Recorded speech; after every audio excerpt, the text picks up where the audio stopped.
Bharat monitor देखने वाले सभी दर्शकों को नए साल की ढेर सारी शुभकामनाएं। नया साल मैं इसलिए कह रहा हूं, बहुत सारे लोगों को मालूम नहीं होगा क्योंकि बैसाखी के पावन दिन में और बैसाखी के दिन में सनातन धर्म के अनुसार नया साल जो है शुरू हो जाता है। और आज मैं आपको सुकराला देवी माता की जो है इतिहास बताऊंगा, शक्तियां बताऊंगा, चमत्कार बताऊंगा, किस तरह से पूरी कहानी जो है ये माता की है और पवित्र और बहुत सारे चमत्कार जो हैं यहाँ के रहने वाले लोगों ने जो हैं वो देखे हैं। हमारे साथ जो है पंडित रोमेश जी पुजारी जी हैं और इन्होंने खुद माता के चमत्कार देखे हैं और माता की विशेषताएं भी ये बताएंगे। आज माता की कहानी, माता की पूरी यात्रा कहाँ से आई, कहाँ से कैसे राजाओं ने जो है माता का भवन बनाया, उसके बारे में आज जो है हम जानकारी लेंगे। पंडित रोमेश जी पुजारी जी हमारे साथ, आपका तो सबसे पहले स्वागत है। जय माता दी। जय माता। बोल सांचे दरबार की जय। सर्व मंगल मांगले शिवे सर्वार्थ साधिके शरणे त्र्यंबके गौरी नारायणी नमोस्तुते। माता का इतिहास है, आज से 800 साल पहले हमारे बुजुर्ग होते थे त्रिलोचन दत्त जी, वो बसोली रहते थे। बसोली से काशी चले गए। काशी उन्होंने खूब उपासना की। 1 साल के बाद जब असु के नराते आए तो उन्होंने हवन करना शुरू कर दिया। हवन करते करते उनको 1 साल हो गया। आंसू के नराते आए जी। तो उन्होंने हवन सामग्री सब अपने पास कर ली। एक जगह पर बैठ के उन्होंने 8 दिन हवन किया, खाना पीना सब कुछ बंद कर दिया। 1 साल के बाद आंसू के नराते आए तो उन्होंने हवन करना शुरू कर दिया। हवन करते करते उनको 7 दिन हो गए तो उन्होंने खाना पीना कुछ नहीं किया। जब 7वां नराता आया तो उनके पास हवन सामग्री जो थी वो ख़त्म हो गई। उन्होंने पूछा, अब मेरे पास कोई पैसा नहीं है, मैं हवन कैसे करूं। तो उन्होंने अपना खंडा लिया, अपना शरीर एक टांग काट करके होती देना शुरू कर दी। एक टांग खत्म हो गई। दूसरे दिन 8वां नराता था, वो पूर्ण होती देनी थी जी। तो उन्होंने दूसरी टांग काट करके उन्होंने होती दी। तो उनके पास कोई नारियल नहीं था। जब उन्होंने अपने सिर की पूजा की कि मेरे पास कोई कुछ नहीं है, मैं अपने सर की होती दे दूँगा। जब उन्होंने खंडा उठाया तो माता ने दुर्गा ने हाथ पकड़ लिया। उन्होंने बर मांग 4 बार दिए माता ने। उन्होंने कहा, जा कभी हो। उन्होंने कहा, सच्ची झूठी कविता लिखूंगा। उन्हें जा तंत्रिक हो, सच्चे झूठे जंतर मंत्र मारूंगा। जा पंडित हो, उन्होंने कहा दान लूँगा। उन्होंने कहा वैद्य हो, उन्होंने कहा गंदे काम करूँगा। मुझे दुनिया का कोई पदार्थ नहीं चाहिए, सिर्फ एक चीज़ चाहिए, आप हमारे तीसरी पीढ़ी में प्रवेश करना। माता ने कहा तथास्तु। उनका जो शरीर था वो बिल्कुल साफ हो गया। ठीक हो गया। उन्होंने प्रस्थान किया अपने बसोली घर में। बसोली आना था तो उनके जो बेटे थे महादेव जी के पुत्र हुए शिवनंदन जी। वो जब बसोली में आए तो बसोली में शिवनंदन जी पैदा हुए। उन्होंने उनको जब 6 साल के हुए तो उन्होंने स्कूल दाखिल करा दिया, फिर जाओ अपने स्कूल पढ़ो। वो कर्मकांडी थे, पूजा पाठ करते थे, उनको टाइम नहीं मिलता था तो उन्होंने स्कूल भेजा। 6 महीने हो गए उनको स्कूल जाते हुए। तो उन्होंने कहा, जो स्कूल पढ़ता है सबकी याद करता है तो मुझे ले आओ अपनी किताब और मुझे सुनाओ। सुनाते सुनाते सारा सुना दिया। लास्ट में 1-2 लफ्ज़ भूल गए। वो क्रोधी बहुत थे, उन्हें खड़ाऊँ लगाते थे, पैरों में खड़ाऊँ लगाई, उसको मार दी। शिवनंदन जी को। शिवनंदन जी का खून चलने लगा। वो वहाँ से उठे भाग गए। बसोली में एक साधुओं की टोली थी, काशी यात्रा को जा रही थी तो वो उनके साथ आकर के काशी चले गए। 25 साल हो गए उन्होंने काशी पूरी विद्या हासिल वहाँ की। वहाँ से उन्होंने भी शारदा भवानी बारामूला में शारदा भवानी के मंदिर में आए तो वहाँ उन्होंने देखा मंदिर ठीक है। उन्होंने कहा, घर में क्या करना है, चलो हम वहाँ 1 साल का अपना उपासना करेंगे। ऐसे करते करते उन्होंने उपासना की। पहले कश्मीरी पंडित के साथ उनकी मुलाकात हो गई। उन्होंने सारी अपनी बात सुनाई। कश्मीरी पंडित को बोले कि मैं पूरा ज्ञान है, मुझे सब कुछ आता है, सिर्फ दुर्गा सप्तशती का पाठ नहीं आता है। अगर वो मुझे सिखा दो तो मैं आपके घर रहूँगा। उन्होंने कहा, हमारे घर में सारा काम करना पड़ेगा तब होगा। 1 साल वो 6 महीने उन्होंने अपने घर का काम काज कराया। फिर दुर्गा सप्तशती की पोथी मंगाई तो वो करने लगे अपना पूजा पाठ। 3-4 महीने हो गए। वो विद्वान थे शिवनंदन जी, उन्हें पूरी जो 13 अध्याय चंडी कंठ जमानी याद कर ली। तो वो जब उन्होंने कर ली तो वो कश्मीरी पंडित था, वो उनको कहीं शादी हो, चबरी हो, ब्याह कार्य हो तो उनको भेज देना। उन्होंने कहा मैं जिस घर का लून खा रहा हूँ, मैं इसका कोई जो पैसे देते था वो कश्मीरी पंडित को देते थे, मैं कुछ नहीं लूँगा, नहीं खाऊँगा। ऐसे करते करते 1 साल हो गया।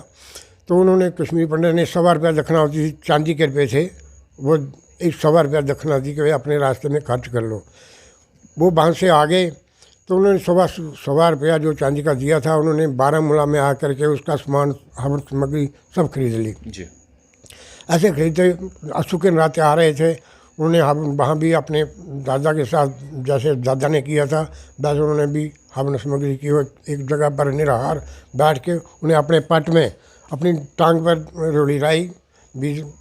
तो ऐसे करते करते 7-8 साल हो गए, 7 दिन हो गए। तो उन्होंने भी ऐसे पूर्णवती आई तो उन्होंने अपने हवन सामग्री खत्म हो गई, उन्होंने भी टांग काट के और स्वाह करना, दूसरी टांग भी खराब हो गई। तो उस अपने सिर की पूजा के मैं भी अपनी आहुति दे दूँगा सिर काट करके। तो माता ने उसका हाथ पकड़ लिया, बर मांग। उन्होंने भी 4 बार दिए माता ने उनको भी। उन्होंने कहा मुझे कोई पदार्थ नहीं चाहिए, दुनिया का कोई पदार्थ भी मुझे अच्छा नहीं लगता है, सिर्फ आप हमारे जो वायदा किया था हमारे दादा के साथ आकर के तीसरी पीढ़ी में प्रवेश करना। हाँ, तीसरी पीढ़ी में जहाँ माता आई थी। शिवनंदन जी ठीक ठाक हो गए, वो अपने घर बसोली चले गए, पैदल रास्ते होते थे। पता नहीं कब नहीं 1 महीना हो गया, शिवनंदन को माता ने जगा दिया कि ऐसे ऐसे मैं फलानी जगह पर आई हूँ। वहाँ आकर के पहले दर्शन शिवनंदन जी को दिए, शिवनंदन जी को दिए माता ने। जहाँ बसोली में आए थे उन्होंने शिवनंदन ऐसे किया और उनको बोला कि मैं फलानी जगह पर हूँ, आकर के मेरी पूजा करो और मुझे इधर से निकालो। जब वो सुबह उनको माता ने जगा दिया तो वो चल पड़े। चलते चलते आते आते और दूसरे दिन तीसरे दिन भलावर में पहुँचे। भलावर जो हनुमान का मंदिर है ना, वहाँ सीप रोल है, उसी टाइम की बनी है, वो गेट बना है, पुराना बस अड्डा था। तो वहाँ उधर महल था, वहाँ रहते थे वो। अच्छा, वहाँ रहते थे। तो उससे पहले चंबिका राजा था, तो उसने इस जंगल में उसका जो चंबिका राज था वो उसके भाई ने छीन लिया था। जब राज छीन लिया तो उसकी बुआ बिलावर में रहती थी, वो बुआ के पास आ गया तो उसका राज उसने संभाल लिया, उसके चचेरे भाई ने। तो जब आ गया वो, जब जो बिलावर का राजा था उससे इजाज़त के मैं इतना भड़क रहा हूँ, मुझे शिकार खेलने जाना है। ऐसे शिकार खेलते खेलते वो चला इधर से, आती बाग से इस रास्ते से गुजरा। ये बियबान जंगल था। शिवनंदन जी जहाँ पूजा करने आते थे रोज़ चले जाते, जहाँ रहने को कोई साधन नहीं था तो रोज़ जाना। एक दिन जहाँ वो पाठ पूजा अपना कर रहे थे तो जहाँ के चेले हैं, हीरू चेला था, वो जीभ से जल्ला था, बोला था, कान से सुनता भी नहीं था। तो जब उन्होंने चेले को धूप दिया माता को, तो चेला उधर देख रहा था, उसको पौन आ गई। मतलब जय राम जय राम जय राम करने लगा। वो जरा चंबिका राजा तो उसने बिलावर जाके 140 पिजड़ा मारा, जंगली बकरा मार करके वो बिलावर पहुंचा तो उसको पीड़ शुरू हो गई। बड़े देसी कहीं मंगाए, अंग्रेजी डॉक्टर मंगाए, उसका कोई इलाज नहीं होगा था। उन्होंने सोचा राजा के दूध जो थे, उन्होंने कहा पंडित जी हैं जहाँ, उनको बुलाओ भाई, ये दवाइयों का काम नहीं है। जब शिवनंदन जी को बुलाया गया तो उन्होंने मोर मुठा लिया तो उसको फाना करना शुरू किया।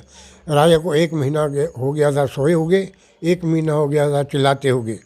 तो उन्होंने फाना किया तो राजा शांत हो गया। तो उन्होंने सवेरा पूजा करने को जहाँ आए, चेले को बुलाया, क्या बात है?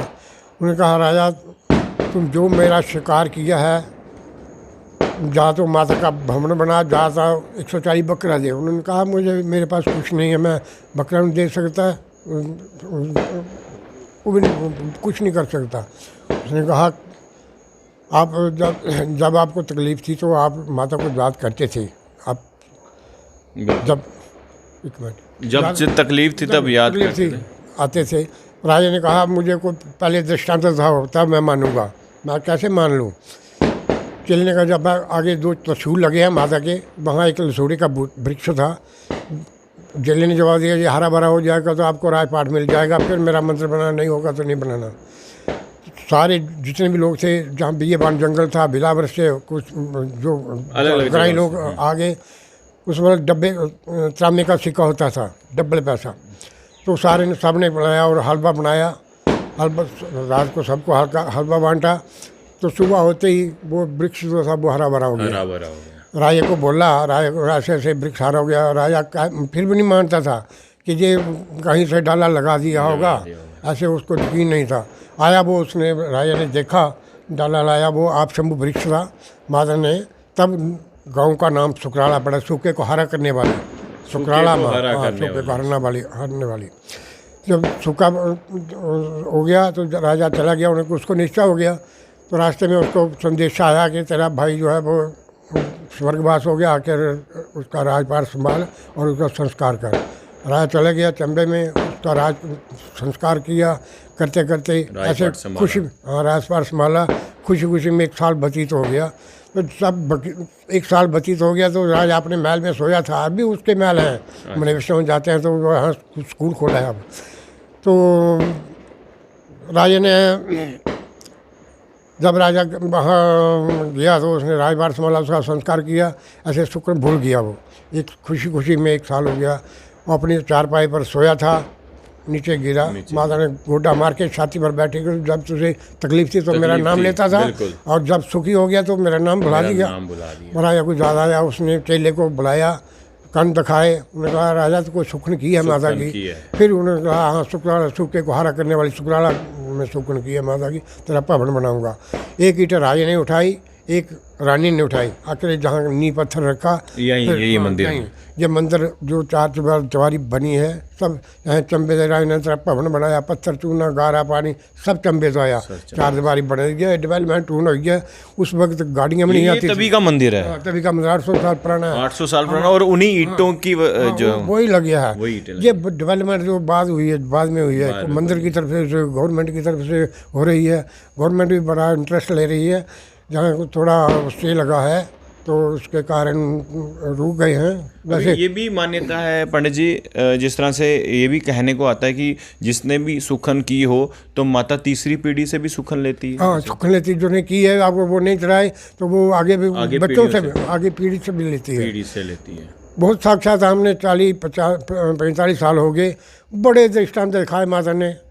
लेकिन कुछ ऐसी बताएं जो लोग इस वक्त हमें देख रहे हैं, क्योंकि आप काफ़ी समय से, लगभग 50 साल से हो गए आपको माता की सेवा करते, ऐसा कोई चमत्कार जो आपने देखा हो? चमत्कार देखा है, एक बंदा आया था, वो बिल्कुल अन्ना था, आंखों से दिखता नहीं था, देखा था, आंखों से देखा था, अन्ना था। उसने कहा मुझे शुक्राला माता में ले चलो, मुझे उसका कोप है। जहाँ आया उस वक्त ये डेवलपमेंट कुछ नहीं थी, कच्चा था। तो पुजारी जी दूसरे होते थे हमारे बुजुर्ग, तो उन्होंने पानी माता का छिट्टा लिया, आंखों में लगाया, उसको 3-4 छिट्टे लगाए, तो उन्होंने कहा हाँ माता, हम दिखाई दी माता, हाँ जी है माता सामने दिख रही है। एक बार जहाँ के बसंतगढ़ के लोग आए थे तो उन्होंने बकरा लिया एक, पहले 140 बकरा, 100 बकरा काटते थे। वो थोड़ा सा कुंड था, वो भरा नहीं जाता था, तो जितने भी बकरे काटते थे, 100 बकरा काटते थे, वो कुंड नहीं भरा जाता था। बाकी जो मुंडियाँ मंडियाँ थे वो सारे रिश्तेदार बांट लेते थे, खाते थे। ऐसे करते करते एक बसंतगढ़ से यात्री आए, उन्होंने बकरा लिया था बड़ा, तो आए यहाँ, उन्होंने माता, उसे रश नहीं था, ऐसे किले आए थे, माता की परिक्रमा की, बकरे ने भी परिक्रमा की। उस पर कच्चा होता था, सब पत्थर लगा था मंदिर को, तो नीचे काटते थे बकरे को। जो काटने वाला है उसने 7-8 साल हो गए मरे हो गए, तो एक फट से वो बकरे को काटता था। उसने ले गए वहाँ, उसको कुंड के पास अर्घ दिया, चावल बाए, फूल बाए, तो ले गए उधर। उन्हें 3 फाट मारे बकरे को, नहीं कोई आँच नहीं आई, बकरा लड़ाया, मैं करने लगा। उस जैन, जम्मू से जैन बाज़ार से कीर्तन मंडली थी जहाँ, तो उसने कहा बकरी को बंद करो, बलि को बंद करो, बलि को बंद करो। बकरा काटा नहीं गया, तो ऐसे सारे लोग इकट्ठे हो गए, बकरे को बंद करो। इन बारियों में जैसे डान कढ़े, उन्हें बहुत दग रावण किए, पाठ कराए, बहुत कुछ हुआ। फिर 40 साल हो गए बलि को बंद हुए। बंद हो गए। लोग सुखने करते हैं, माता उनकी सुखने पूरी करते हैं। जो त्रिशूल है, लसूड़े का वृक्ष था, वहाँ सूला चूनी बांधते हैं, वो आकर के खोल जाते हैं कि हमारी मनोकामना पूरी हो गई है। माता ऐसे दूर दूर से लोग आने लगे हैं। श्राइन बोर्ड ने बहुत काम किया है। हाँ, ग्रिलें लगाई हैं। ऐसे समय श्राइन बोर्ड बहुत मदद कर रहा है। तो अभी श्राइन बोर्ड क्या करे, वो लगाया है, स्टे लगाया है। वो गवर्नमेंट की मर्जी होगी तो वो स्टे भी टूट जाएगा। अड्डे का काम करेंगे, देखा है उन्होंने, अब रातों में बैसाखी के बाद अड्डा भी साफ हो जाएगा, काम शुरू हो जाएगा। डेवलपमेंट बहुत कर रही है वो भी, वो देख रेख कर रही है।